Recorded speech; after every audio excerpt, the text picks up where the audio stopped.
ოპოზიციისა და სამოქალაქო საზოგადოების შეხვედრა უკვე დასრულებულია. საბოლოო ჯამში სამოქალაქო საზოგადოება შეთანხმდა მხოლოდ ერთ რამეზე, რომ რუსული კანონის დამტკიცების მთავარი მიზანი ეს არის თავისუფალი სიტყვის ჩახშობა, რომელიც საქართველოს წაიყვანს რუსეთისკენ და დიდ კედელს აღმართავს ევროკავშირთან. სამოქალაქო საზოგადოების წარმომადგენლები ამბობენ, რომ ამ კანონის უკან შემოbrunების მიღმა დგას რუსეთი, რომელიც ხედავს, რომ საქართველო წარმატებას აღწევს ევროკავშირის გზაზე.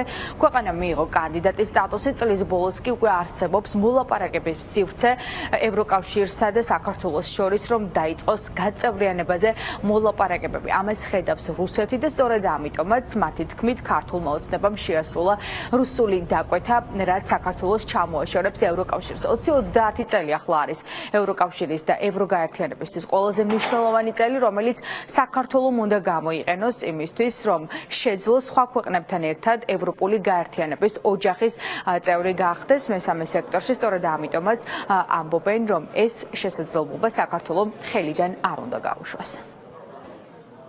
ზუსტად ესე დაიწყო პუტინმა ძალაუფლების კონსოლიდაცია და დაამთავრა უკვე იმ ტირანიით, რაც არის დღეს რუსეთში და ეს არ მოხდარა ერთ დღეში იმ კანონის მიღებიდან რუსეთის, არამედ ნაბიჯ გამკაცრება და დასჯა ყველა იმისა, ვინც არ ფიქრობს ისე როგორც ხელისუფლების უზურპატორი. მეორე შინაარსით ასევე პუნქტობრივად და მუხლობრივად ეს კანონი იმეორებს და ტოვებს ზუსტად იმ ხვრელებს ინტერპრეტაციისთვის, რომელიც ასე მოხერხებულია ხოლმე ავტორიტარული რეჟიმებისთვის, ავტორიტარული მმართველისთვის, იმიტომ რომ როდესაც სასამართლო შენჯიბეში არის, როდესაც აღმასრულებელი ხელისუფლება შენჯიბეში არის, ინტერპრეტაციები და ამ ინტერპრეტაციით განხორციელებული კანონი ემსახურება მისი ძალაუფლების გამტკიცებას და დასჯას ოპონენტების. ამ კანონის ყველა სიტყვა, ყველა წერტილი და მძიმე ამ კანონში არის რუსული. ამ კანონის მიღებით დაამთავრდა საქართველოს ევროპული ინტეგრაცია. 2030-ში მთავრდება ევროპის კავშირის გაფართოების პროცესი. ჩვენ ამ პროცესში თუ არ მოხვდით, საქართველო დარჩება ევროპის კავშირის მიღმა. ევროპა ასრულებს გაფართოებას. ამ კანონის მიღებით არ არსებობს არანაირი შანსი, რომ საქართველო გახდეს ევროპის კავშირის წევრი. ჩვენ ვრჩებით რუსეთის უკანა ეზოთ, ჩვენ ვრჩებით რუსეთის გავლენის სფეროთ, თუ ეს კანონი იქნა მიღებული. დახურულ კარს მიღმა დღეს ოპოზიციის ლიდერებმა იმჟელეს იმაზეც, თუ რას დაუპირისპირებენ რუსული კანონის დამტკიცების მცდელობას. ოპოზიცია პირდაპირ ამბობს, რომ კონსოლიდაცია არის ყველაზე მნიშვნელოვანი და ყველა პროევროპული ოპოზიციური პარტია თანხმდება მხოლოდ ერთ რამეზე, რომ ერთიანობა და უწყვეტი საპროტესტო აქციები რუსული კანონის პარალელურად არის ერთადერთი გამოსავალი, რათა ქართულ ოცნებას აიძულონ, რომ უკვე მეორედ გაიწვიონ აღნიშნული კანონპროექტი, რომელიც თავისუფალ სიტყვას ახშობს. საქართველოში ოპოზიცია პირდაპირ ამბობს, რომ ამ კანონის დამტკიცება პირველი ეს არის თავისუფალი სიტყვის ჩახშობა და მეორე ამ კანონის დამტკიცებით ოცნება ცდილობს ხელისუფლებაში ყოფნას ძალაუფლების შენარჩუნებას და ამ კანონს არაფერი ესაქმება გამჭვირვალობასთან. მთელი საზოგადოება იქნება დარტყმის ქვეშ თუ რუსული კანონი იქნება მიღებული.